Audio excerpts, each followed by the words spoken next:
Met mijn zussen Yvette en Marion loop ik letterlijk in de voetsporen van mijn ouders, die in augustus 1942 vluchtten voor de nazi's.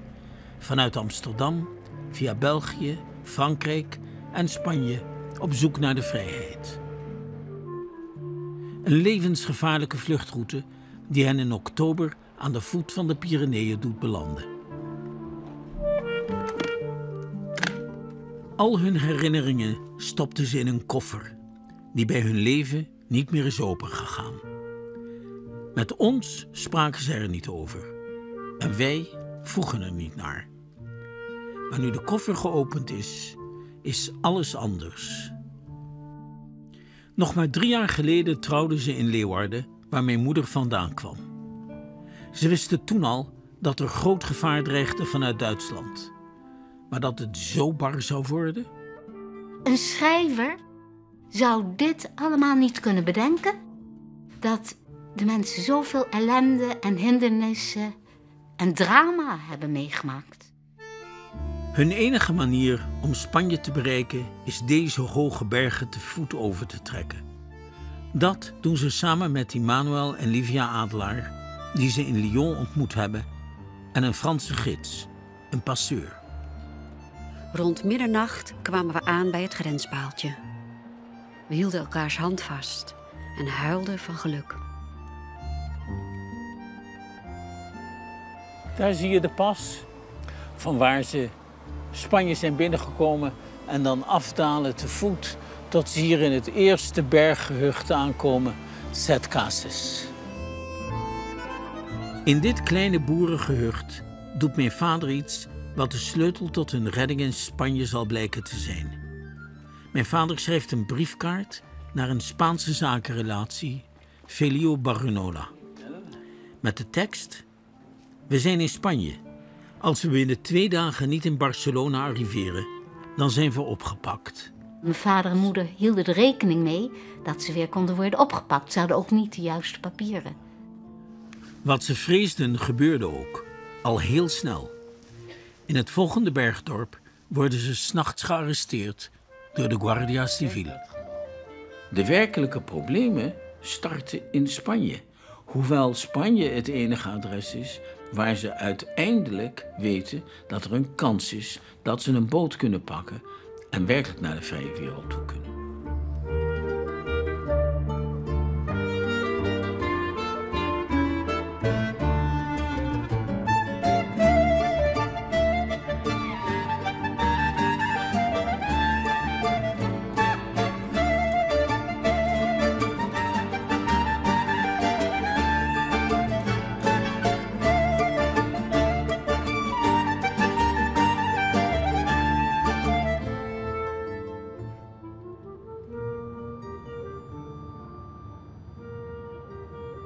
De Guardia Civil krijgt de opdracht het 4-tal naar de gevangenis van Gerona te brengen. Als ze zouden worden teruggestuurd naar Frankrijk, wacht daar waarschijnlijk deportatie naar de concentratiekampen in Polen.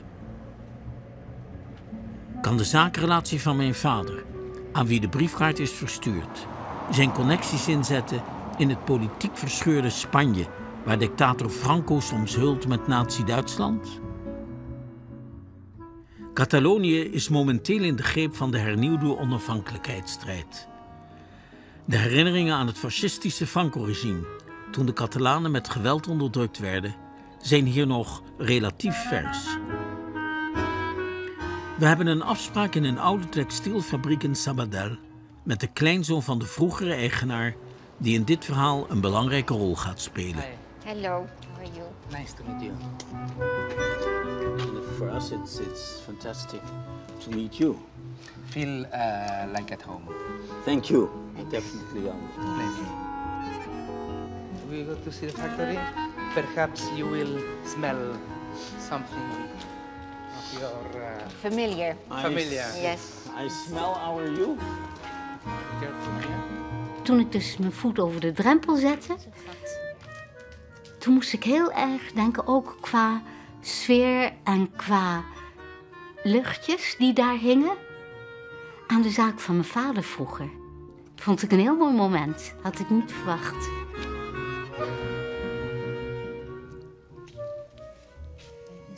het is natuurlijk een zusje van, zou je kunnen zeggen. En ja, dat is heel bijzonder. Mijn vader bestierde samen met zijn broers in Amsterdam en Weesp de firma Boers en Zoon. Een zaak die tweedehands kleding en restmateriaal uit de textielindustrie verwerkte. Een recyclebedrijf, zouden we nu zeggen. Sabadell was in de jaren 40 de textielhoofdstad van Europa. Dus mijn vader deed zaken met verschillende ondernemingen in Sabadell. Het is heel duidelijk geworden dat zoals de textiel een rol heeft gespeeld in het samenbrengen van mijn ouders. Zonder de textielindustrie zouden mijn ouders niet getrouwd zijn. Het waren 2 textielfamilies uit Leeuwarden en uit Amsterdam. Zo brengt ook de textiel, redt hun eigenlijk het leven hier in Spanje. Filio Barnola, de zakenvriend van mijn vader, aan wie hij de briefkaart verstuurde, was bevriend met de invloedrijke burgemeester van Sabadell. Dat was Josep Maria Marcet. Hij was de eigenaar van een textielfabriek en aanhanger van Franco. Die combinatie maakte hem tot een van de machtigste mannen in deze regio. Het gedachtegoed van de kleinzoon staat veraf van dat van zijn grootvader. Maar Placide is er trots op dat zijn grootvader zijn invloed heeft aangewend om mijn gearresteerde ouders en hun reisgenoten te helpen. He wrote 2 letters. One to the governor of Girona, saying, please liberate that people. They are suffering, and I personally do not want that they suffer. And another to the Spanish Minister of Foreign Affairs. And the letter to the governor of Girona, he didn't send the letter by mail. He gave the letter to his personal assistant and said, go to Girona and bring that letter to the governor.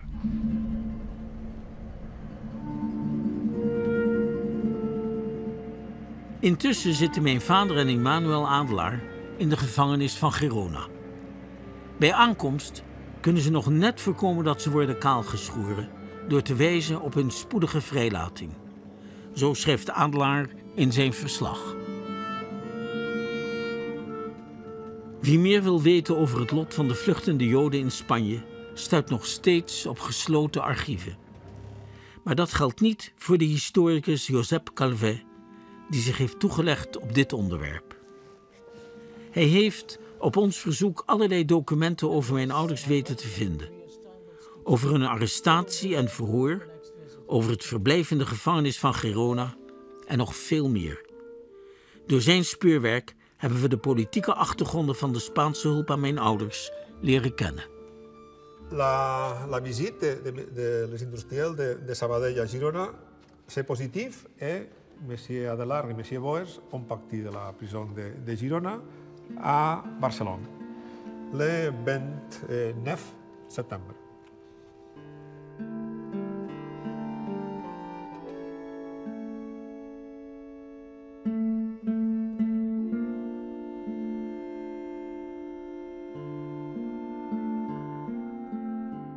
Ja, dat is heel vreemd, want de naam Barnola was geen terugkerende naam.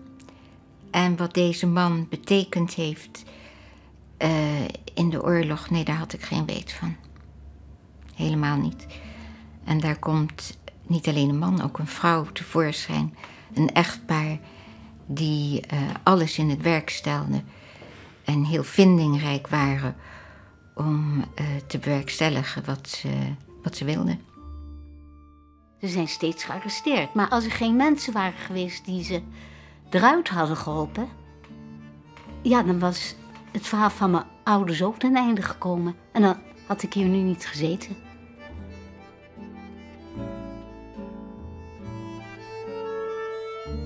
Barnola neemt mijn vader en Adelaar mee naar Barcelona, waar ze met hun vrouwen worden herenigd op het politiebureau. Pero en ese momento, septiembre de 1942, España estaba muy próxima a los nazis. Había un peligro también evidente que los Boers hubieran sido retornados a Francia, como pasó con otras familias judías, que hubieran sido detenidos y entregados a la gendarmería francesa o a la policía alemana. No sucedió, pero podía haber sucedido. Por lo tanto, era un momento muy delicado y en este contexto cobra más importancia la labor y la gestión del alcalde de Sabadell. La historia de la familia Bors is una historia particular. Maar er moet gewerkt worden aan papieren om het land te kunnen verlaten, op weg naar Engeland. Daarvoor moeten ze naar Madrid. Mijn ouders gaan een week na de Adelaars naar Madrid. Achteraf was dat niet zo verstandig. Want na een paar dagen in de hoofdstad gaat het opnieuw mis. Zodra onze ouders zich na hun aankomst melden op het hoofdbureau van politie, worden ze gearresteerd.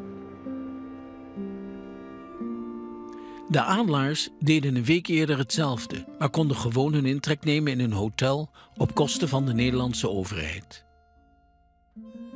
Vanaf hier scheiden de wegen van de twee stellen die zoveel met elkaar meemaakten.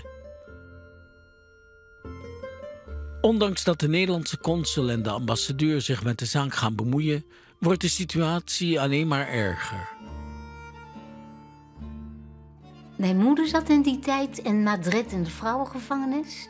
En ik heb gehoord, ik ben te weten gekomen, dat het daar stikte van het ongedierte.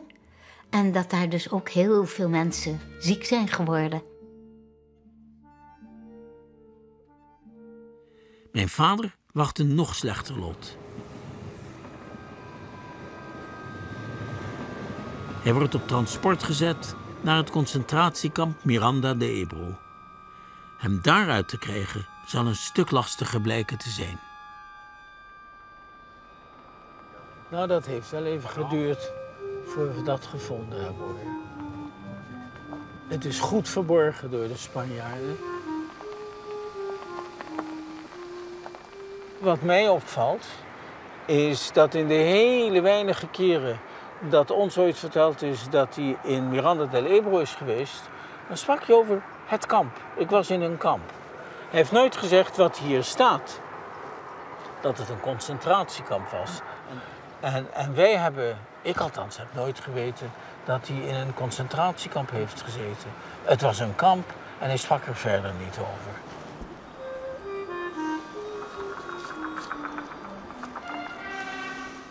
Ces installations sont pour 1500 personnes, il y en avait 4000. Oui.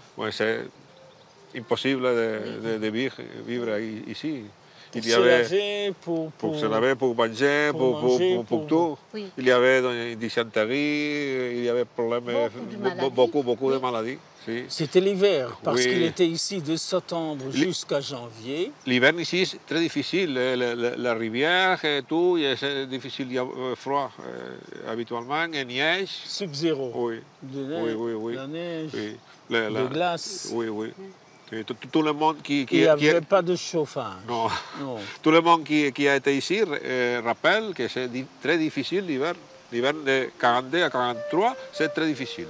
Les prisonniers ont organisé une grève de faim pour protester pour la situation du camp, l'alimentation.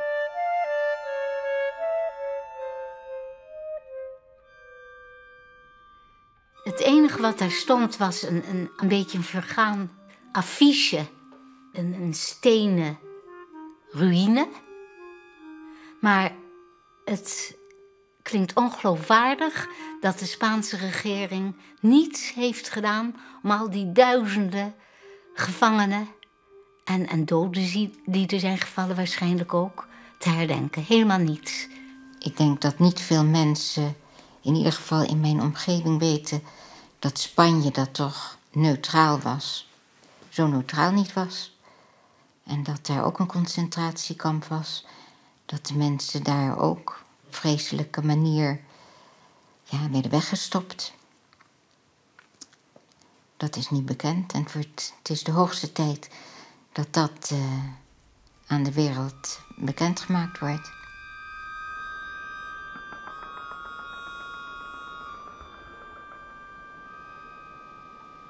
Wat mijn vader waarschijnlijk niet wist, maar wel hoopte, is dat Felio Barnola, hun zakenrelatie uit de textiel, ondertussen naar Madrid gereisd is om van daaruit de autoriteiten beter te kunnen bespelen.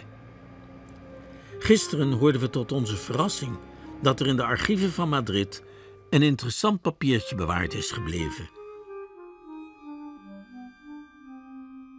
Il y a un docteur qui s'appelle Dr. Bay Rivera qui fait un dossier, un certificat pour dire que M. Barenboers il est malade. Il y a une maladie. Et c'est très important pour qu'avec ces documents, il demande à camp de concentration de Miranda de Ebro que son Barenboers il était à Liberec. Iedere keer weer is het die Barnola die alles in het werk stelt ze vrij te krijgen. En hij doet dat met behulp van de meest invloedrijke vrienden die hij kan vinden. Wat er staat, als ik het goed begrijp in het Spaans, is dat er een verschijnsel was van cholelithiasis. En dat radiologisch onderzocht moet worden. En dat het excuus is om hem uit het kamp te krijgen en een radiologisch onderzoek ergens te doen. En dan waarschijnlijk op die manier hem voorgoed uit het kamp te krijgen. Of deze truc heeft gewerkt, weten we niet. Maar onze vader wordt na 3 maanden, vol ontberingen in het kamp, plotseling vrijgelaten. Hij reist naar Madrid en wordt daar met onze moeder herenigd. Ik herinner me een verhaal van mama. Ik weet niet of dat hierop sloeg. Dat papa voor haar heeft bewaard. Papa wist natuurlijk niet waar mama zat op dat moment en hoe ze het maakte. Maar dat hij een blikje sardientjes heeft bewaard van het weinige voedsel dat hij kreeg. Was dat hier? Ja. Miranda de Ebro. Heeft hij bewaard al die 3 maanden om haar te geven. Ja.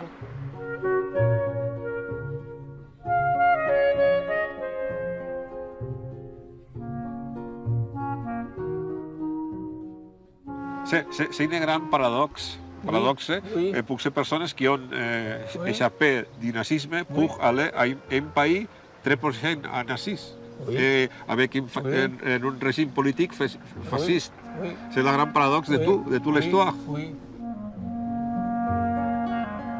We zijn op weg naar Vigo in Noordwest-Spanje. De haven aan de Atlantische Oceaan was de laatste halte op de vlucht naar de vrijheid.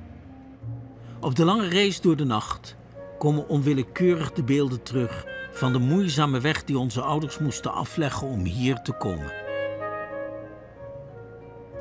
De vlucht uit Nederland. De reis door Frankrijk, waar steeds arrestatie op de loer lag. We hoorden de onverteerbare herinneringen van ons verfamilielid die als enige aan deportatie ontkwam. Je pense que ça me suivra jusqu'au dernier jour. Kijk, we kunnen er zelfs naartoe. Ik herinner me de binnenplaats in Lyon waar onze ouders waren samengedreven met honderden anderen, wachtend op hun deportatie. En daar zaten ze misschien wel met 200-300 man, opgesloten, konden geen kant op.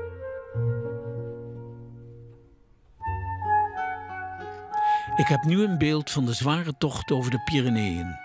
In de kou, over gladde en steile bergpaadjes met een gids die ze 's nachts bovenop een berg op de grens met Spanje achterliet.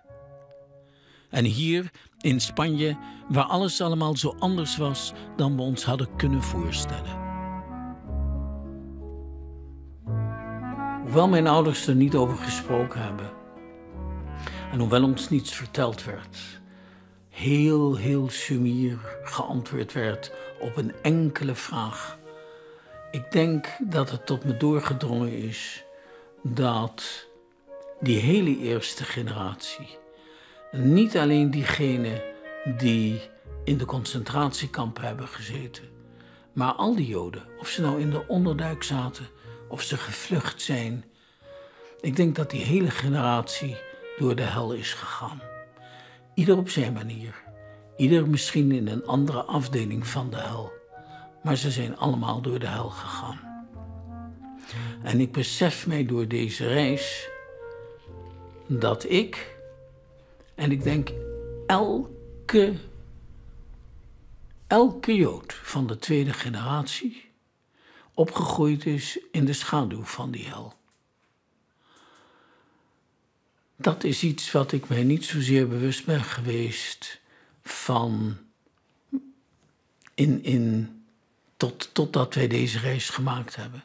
Ieder stukje van wat we gereconstrueerd hebben, heeft mij tot dat besef gebracht.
Yom HaShoah is in Israël de nationale herdenkingsdag van de Holocaust. Ik heb die dag afgelopen jaar nu heel intensief beleefd. Ik was in Haifa, in een verzorgingshuis waar veel Nederlandse Joden wonen. Op een universiteit op de Westbank sprak ik met mijn zoon Eyal op een huiskamerbijeenkomst van studenten. En in Kwarbatja, een orthodoxe jongensschool, vertelde ik mijn verhaal aan de jongste generatie die het verst afstaat van de oorlog. Ik ben niet gelovig, laat staan orthodox. Maar als de jongens tot slot samen zingen, heb ik toch een brok in mijn keel.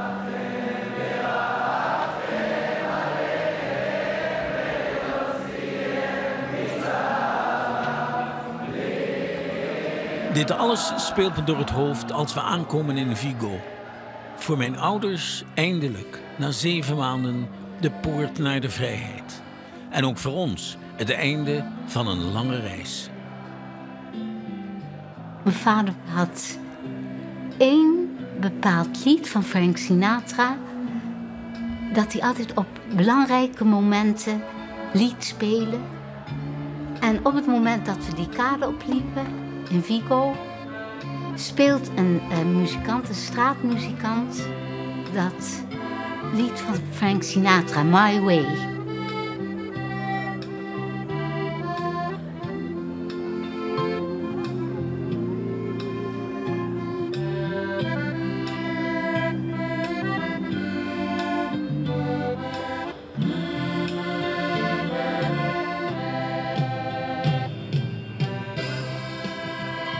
Het lied van mijn vader, hoe bestaat het dat op dit moment wordt gespeeld?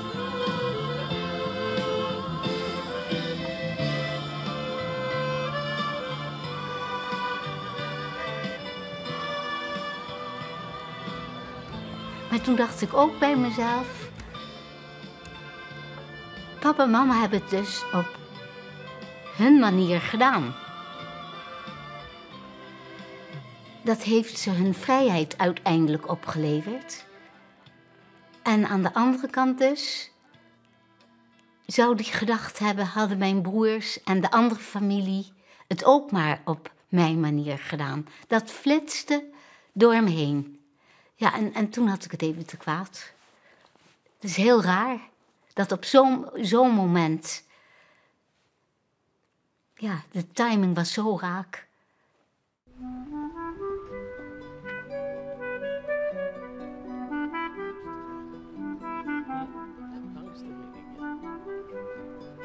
Hier, aan deze kade, stappen mijn ouders met honderden andere vluchtelingen aan boord van de Marqués de Comillas.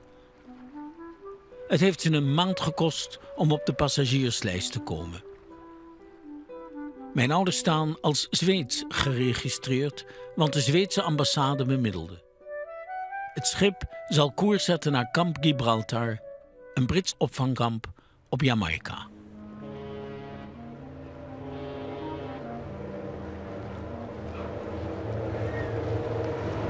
Dit is natuurlijk het absolute hoogtepunt en het einde van de vlucht.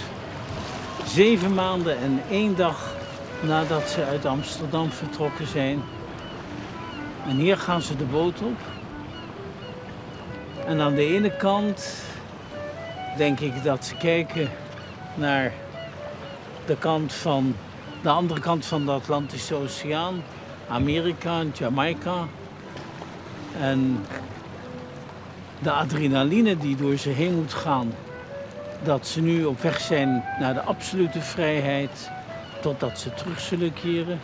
Maar aan de andere kant denk ik dat ze toch ook wel teruggekeken moeten hebben naar Europa, waar ze niet alleen die 7 maanden en een dag sinds de vlucht, maar eigenlijk ruim 3 jaar lang al geleden hebben onder de bezetting, onder de oorlog. Mama die niet wist dat haar vader toen al vermoord was. Papa die niet wist dat op dat moment zijn broer met vrouw en baby al in Westerbork zaten. En niet wetende dat tegen de tijd dat ze aankomen in Jamaica, de andere broer van papa met zijn vrouw en zijn 5-jarige zoontje ook al in Westerbork zaten. En dat beide met de totale families een paar maanden later vermoord zullen worden in Sobibor, in Dachau en in Auschwitz.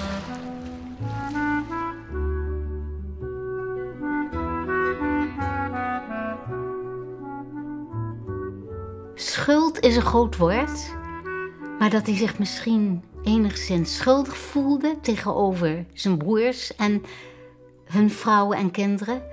Dat hij de oorlog heeft overleefd met mijn moeder en dat zij omgekomen zijn in de kampen. Ik zou me kunnen voorstellen, mijn vader kennende, dat hij er erg mee heeft gezeten.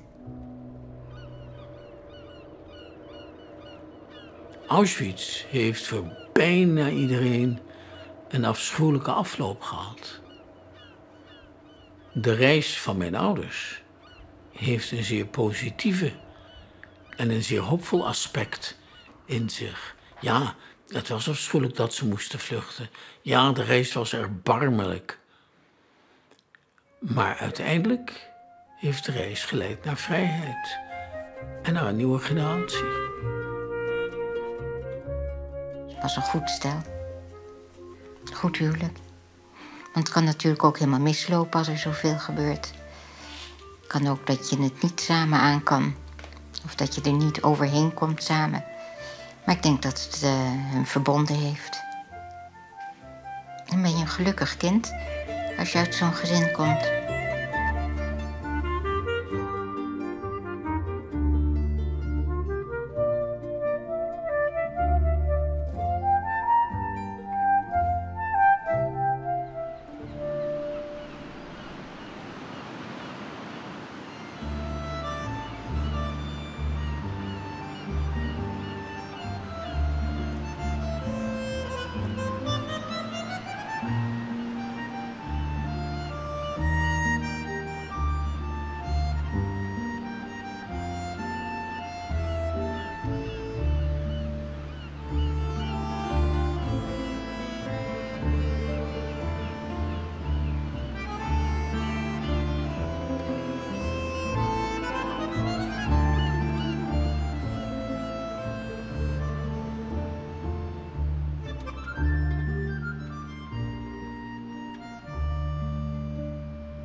Eenmaal op Jamaica ligt de weg vrij voor mijn vader om een bijdrage te leveren aan de strijd. Vanuit Engeland zal hij als soldaat bij de Prinses Irene Brigade deelnemen aan de landing van de geallieerden in Normandië. Mijn moeder werkt dan in Londen voor het Nederlands ministerie. Pas maanden na de bevrijding worden ze met elkaar herenigd.